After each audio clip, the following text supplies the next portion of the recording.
بيان تندد أيضا وتستنكر نية الحكومة الفرنسية باتخاذ هذا الموقف الذي يعتبر موقف تصعيدي، موقف يدفع المزيد من التوتر ويبعد فرص السلام، ويقصي الحكومة الفرنسية من أي مساعي سلمية، ويظهرها على حقيقتها كبلد ما زال متمسك بالاستعمارية ويصطف مع بلد مستعمر آخر.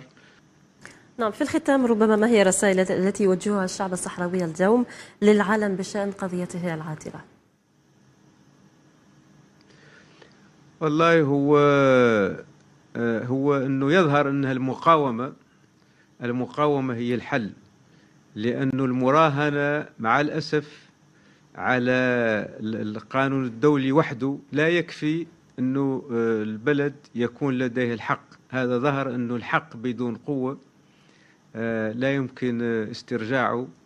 وإحنا نأخذ مثال من الثورة الجزائرية، واللي في قسما ونشيدها الوطني تقول: لم يكن يصغى لنا لما نطقنا فاتخذنا رنة البارود لحنا. هذا هو يعني لما واحد يخاطب وينادي ولا يجد الآذان الصاغية، فليس لديه إلا يعني الرجوع للمقاومة بكل وسائلها والتفنن لها والإعداد لها، وإلا سيتم الدوس عليه، ولأنه لا رادع أخلاقي ولا رادع قانوني، والثقة في القوة العمياء.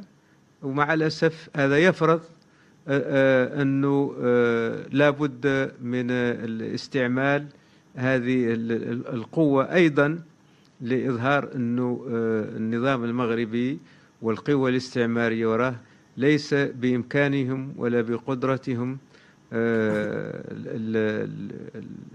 الإبقاء على الاحتلال الصحراء الغربية، ولا يمكنهم حسمها، لأن النظام المغربي رهن كل شيء وباع كل شيء، باع اقتصاده، والآن الشعب المغربي يصرخ لتحسين ظروفه الاقتصادية والاجتماعية، ولكن باع أيضا حتى قيمه المعنوية والمقدسات في مقايضته للقضية الصحراوية بالقضية الفلسطينية.